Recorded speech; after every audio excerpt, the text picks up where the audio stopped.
sand. For most, it's fun down by the seashore, building sand castles, or maybe a little two-man volleyball. But for the motorhead, it means building a beach and then kicking sand in your face. Hemi-powered, big tires blazing, their idea of beach blanket bingo is this magic carpet ride. Coming up next, we'll see who plays the hardest in this sandbox.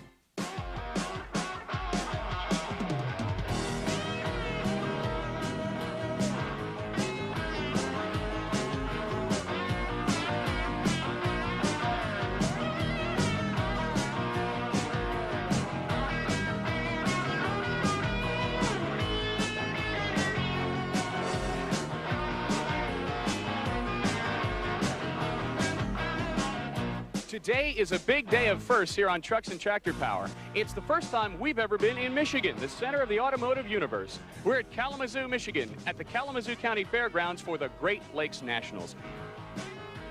And as you can see by my blue shirt, you also have a new host. Hi, I'm Tom Rivers. Thanks for watching today. I'm excited about this TNN Motorsports assignment.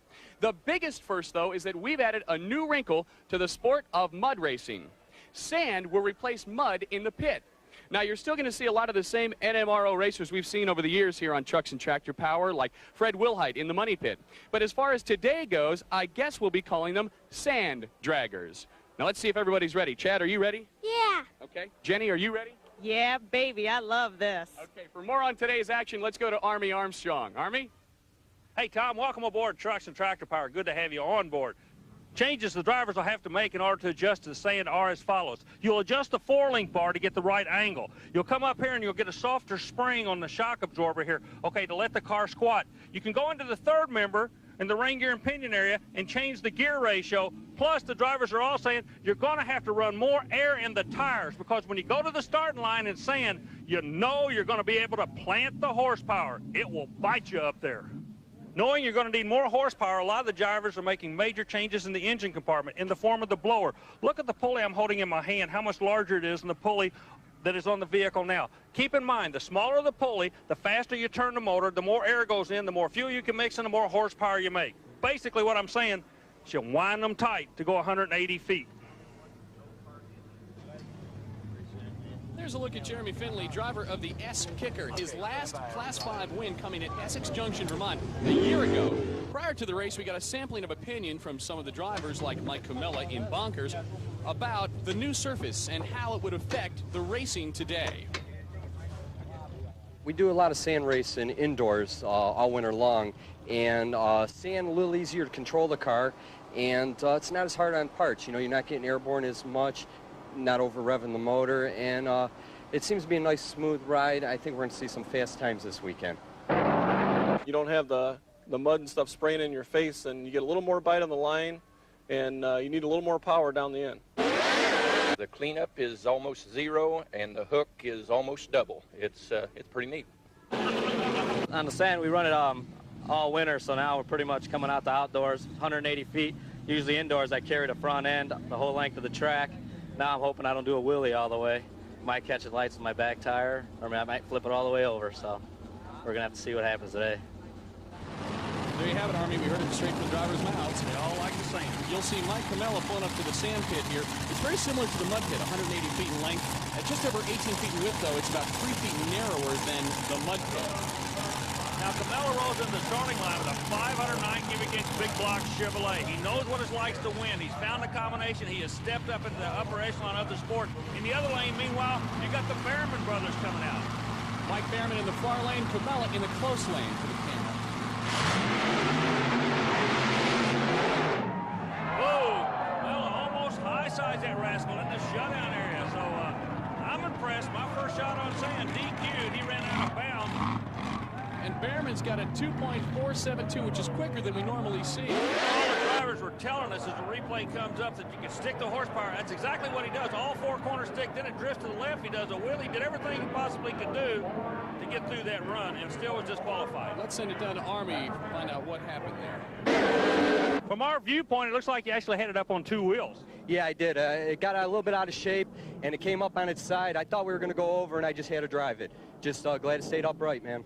Boy, he almost got airborne there, and I know he's glad he wasn't, but there is some airborne action here at Kalamazoo today. Yeah, he wasn't the only guy to get a little air underneath him. There's a great air show going on. We're all kind of kicking back and watching. That's an F-16 working out right there. I love him. Yeah. Beautiful. And a stealth bomber. We could even see this one. They painted it black so you can see it, Tom. Oh, rock and roll. Man, that guy is in heaven, and the fans are loving every bit of it.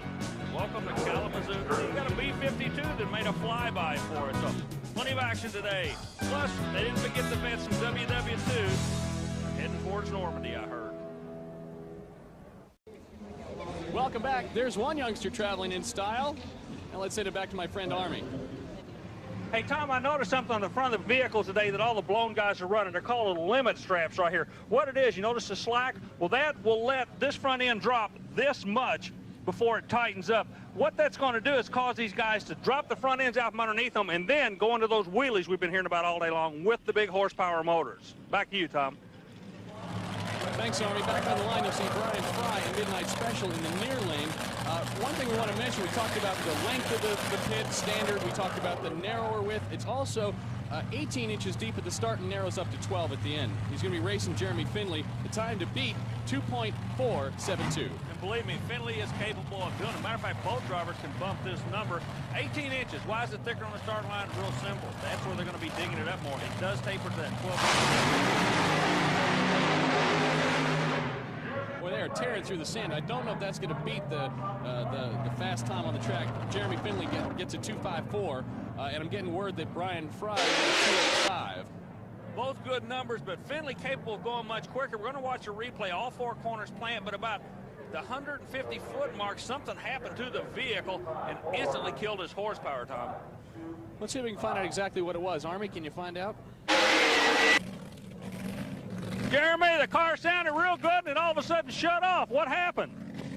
Bottom blower pulley exploded. Broke off. Okay, now what he's talking about, I want to take the camera and go down here. You have a top blower pulley, an idler pulley, and there's a bottom pulley that normally sits here. He literally exploded that bottom pulley. Remember, we were telling you the size of the pulley indicates the amount of force that you're expecting out of your blower. He had this thing on kill in order to make that thing explode like that. Tom? Thanks, Army.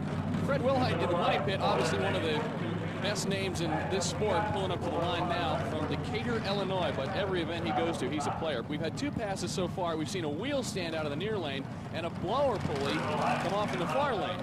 Rodney Covington also pulling up in Mud Rat. He's from Sykesville, Maryland. Covington runs a Chrysler Hemi-powered vehicle, very successful in drag racing. In the far lane, a 48 Fiat out of Decatur, Illinois. The money pit of Wilhite, it's a Chevrolet-powered vehicle.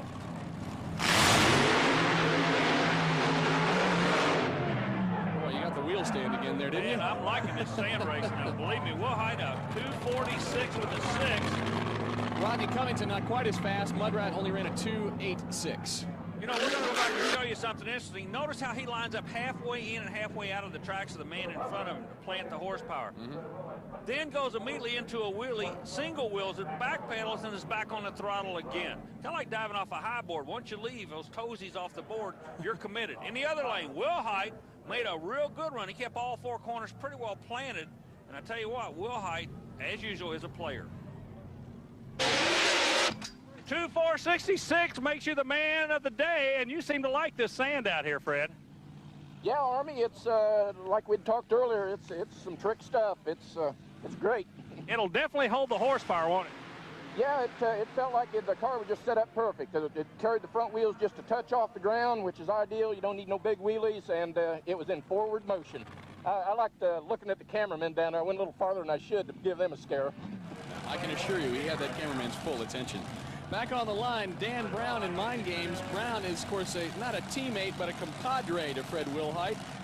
Brown went winless in 1995. His last one came at Bloomsburg back in 1994, racing Brian Harold, looking for a new paint job on the Surf Rat, usually one of the better-looking cars on the circuit.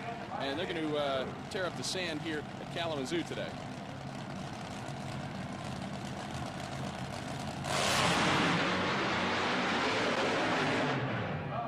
Tell you what, that was a good side-by-side run. Brown goes a 256 with a 7, again scaring the cameraman. Brian, one of the young guns, ran out of bounds.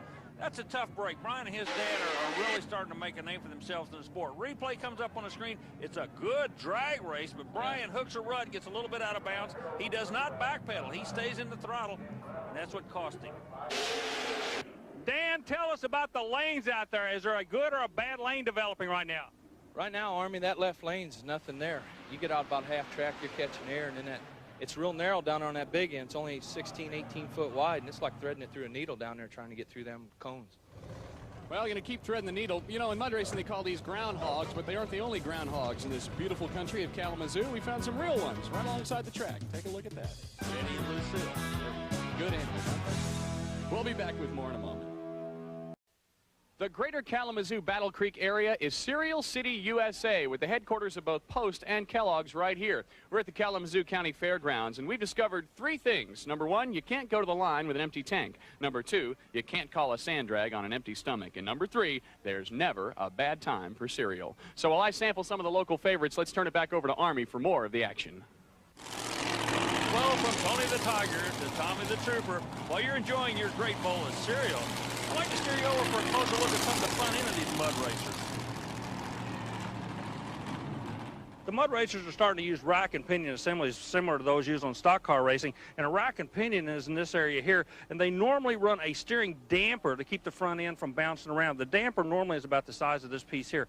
However, if you notice on the mud racers, they've actually gone to full-blown shock absorbers. In this case, on each side, a full shock absorber. And the reason they run the shock absorber is to keep the front end from shimmying back and forth. You got to remember, this car pulls just as hard in the front as it pushes in the rear.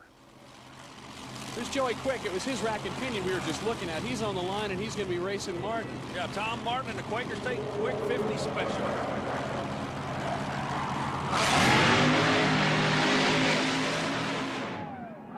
Another good side-by-side run. Yeah. We're waiting for the time to come up. Martin goes at 2:59. Will not be a player for the lead. Let's see what Joey Quick does.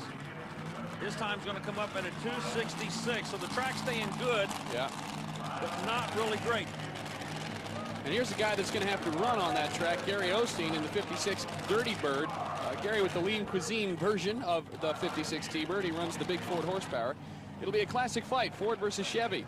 Gary Osteen from Daytona Beach, Florida, in his car, and Jimmy Carr out of Trenton, New Jersey, who's going to be running the big blown Chevy, sitting atop a 23 Altered T. And Army's talking with Tom Martin. Tom, the number comes up at 2:59. Not going to get you in the top 5, but will land you in that 6th spot right now. Yeah, you know, we're still struggling with the fuel system. We can't get it to RPM, and we're trying real hard, and we're just sneaking up on it a little at a time. Back on the line, it's Osteen and Carr. The time to beat again, 2.466.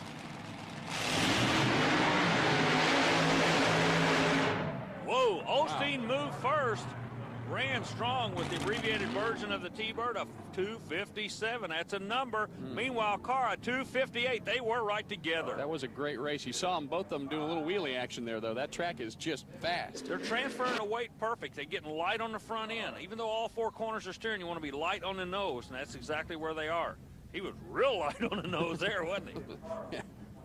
Might want to consider putting something on top of that. Well, you can about to see Keith Berry here in the near lane in one of those Altered T's, such a popular style in mud racing, not only because of the good visibility, but also the chassis design. And Keith in his called Overtime. Well, the longer chassis seems to work. Fred WILHITE still atop the leaderboard. Behrman, 2, Finley, Brown, and Osteen round out that top 5. In the opposite lane of the 23T you were just talking about, though, is going to be a full body vehicle. He'll come up on the screen right here. That's Dick CRUM. You're looking at 2 different philosophies here. They run the same class. Everything's the same. It's just one wants to run the full body, which gives his sponsors better visibility. The other one has the open type car. Remember, the time to beat is at 2:46. Wow. Kind of like the Blue Angel maneuver there. I don't think it was planned, but it looked good. Well, I thought he was in the tough truck competition there. He might want to consider getting himself in that. Keith Berry ran a 2.6, and speaking of tough trucks, you'll take a look here at Chuck Dunn. He's got a short wheelbase vehicle, an 88 red and white Suzuki he called Butterfly Suzuki, and it just did. We'll see as he rounds the tough truck competition here. You hear that little 4-cylinder engine really wrapping up. Now, the end of the tough truck is when they make contact with that big old tire. He's going over the loopy-loop portion right now. Boom, that's the finish line.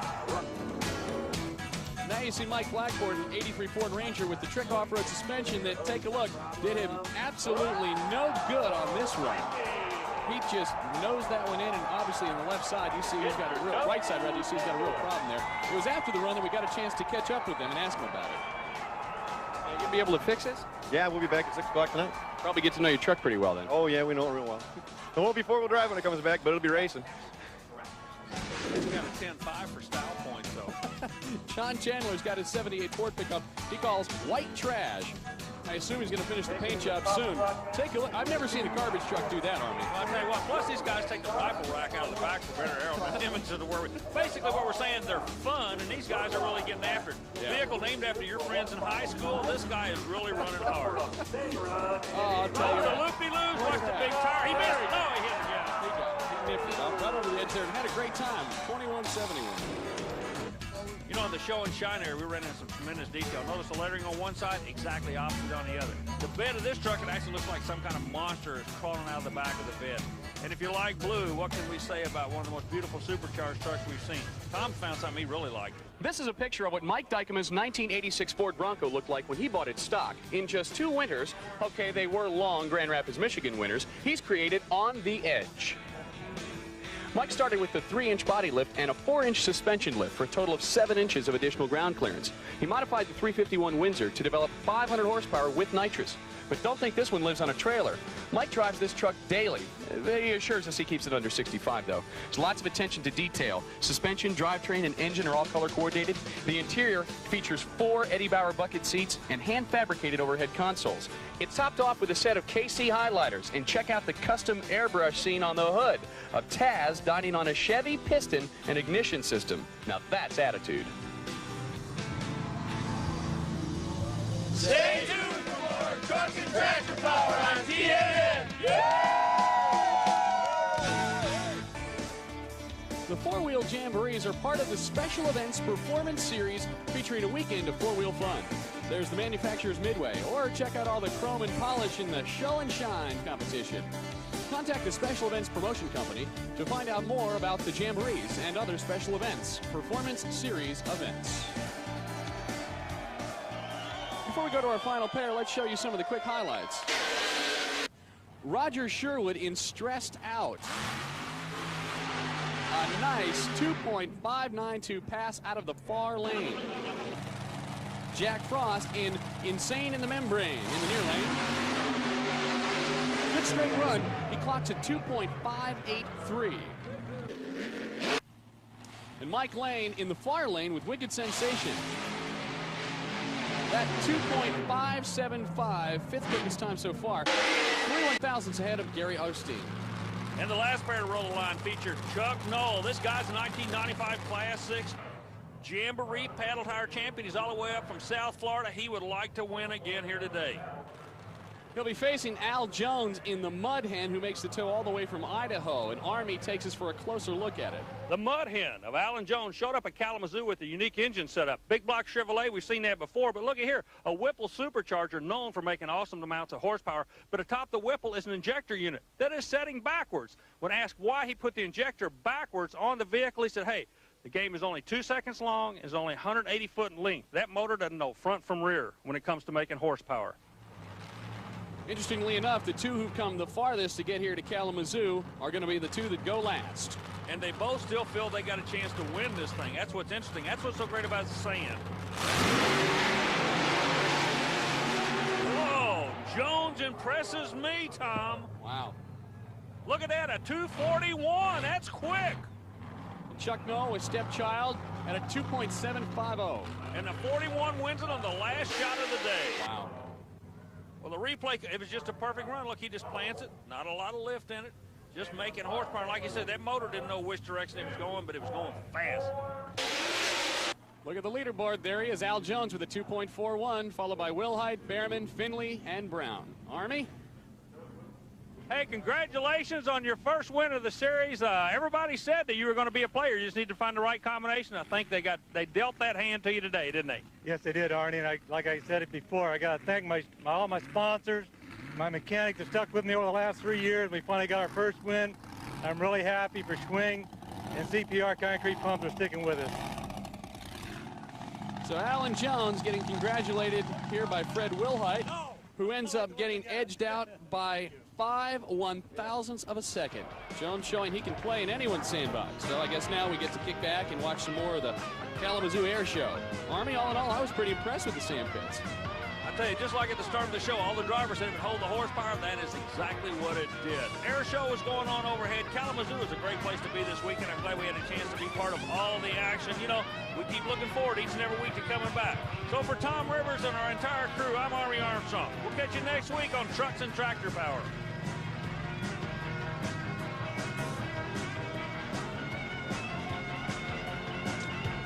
Trucks and Tractor Power is a presentation of Diamond P Sports in association with TNN, the Nashville Network.